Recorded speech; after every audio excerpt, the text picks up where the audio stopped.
this ethical, like code of ethics, best behavior classes or videos on YouTube, I decided to create a small video which I called Ethical Decision Making. And I give 1, 2, 3, like 7 tips, how, or 6 mainly, and one small addition there, how to take ethical decisions, how to make ethical decisions. So ethical decision making is going beyond choosing right and wrong and stay on the safety of our interpreting conduct role. But this is when we want to add something, that when we are concerned about the well-being of the patient, especially in medical interpreter, how to decide if there is a problem and how to address a problem, how to decide if, for example, there is a need of cultural clarifier, of a clarifier, or any kind of decision that we have to take, how we know and how we do this process, which most of the time come automatically. We do decide things and we carry them on, and we are not very often, when we don't think about these kind of things, we do not develop ourselves, right? Okay, we already talked a lot about ethics, but I'm gonna repeat. You can click on the video above and see what is video number 1 and what is ethical. And I'm just gonna repeat that the ethical in a work environment, in a medical interpreter environment, is what is appropriate as behavior in certain environment, what is acceptable, right? Okay, ethical decision making. Step number 1, determine if there is a problem. Make sure that there is a miscommunication, misunderstanding. Make sure, determine. Okay, number 2, clearly see what type of problem you have. If it's a communication misunderstanding, a cultural problem, somebody's angry, somebody's offensive, whatever kind of problem there is to deal with, identify it and put it in a frame, right?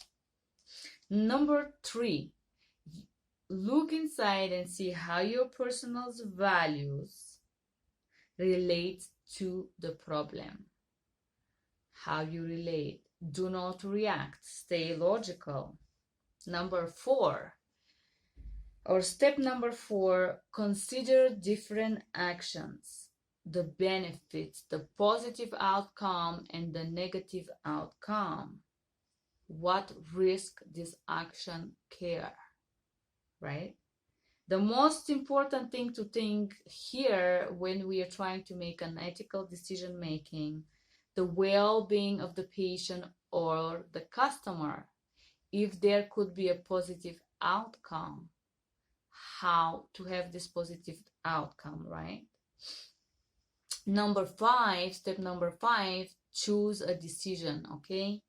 So when I choose a decision or solution for a problem, I'm always looking who is the person in the conversation that can bring the positive outcome, and how to communicate better the need of the limited English speaking person in a way that provider can deliver the positive outcome if possible.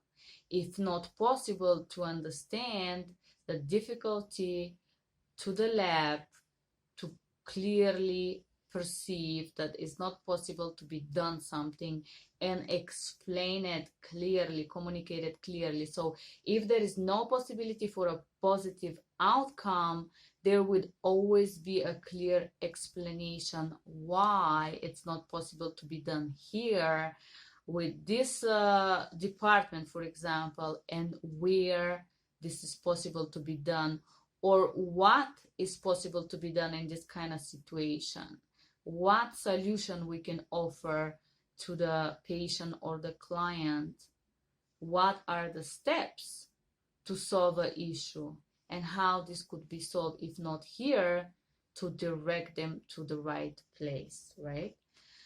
After we choose and we carry on the solution of the problem, number 6, analyze the result, and this is very important. Why? Because when we have a different situation, we can, through analyzing the result, we can see what we can do better, admit mistakes, correct something, uh, and build and grow from that experience, right? And that was about ethical decision making. The last small detail I'm going to talk about, gifts. There is a special class that is called conflict of interest. I'm not sure if I develop it yet, but I will eventually do so. Receiving a gift at work, I believe I developed already a class about that though. Is it ethical to receive gifts at work? In some cultures, in some environment, it's normal.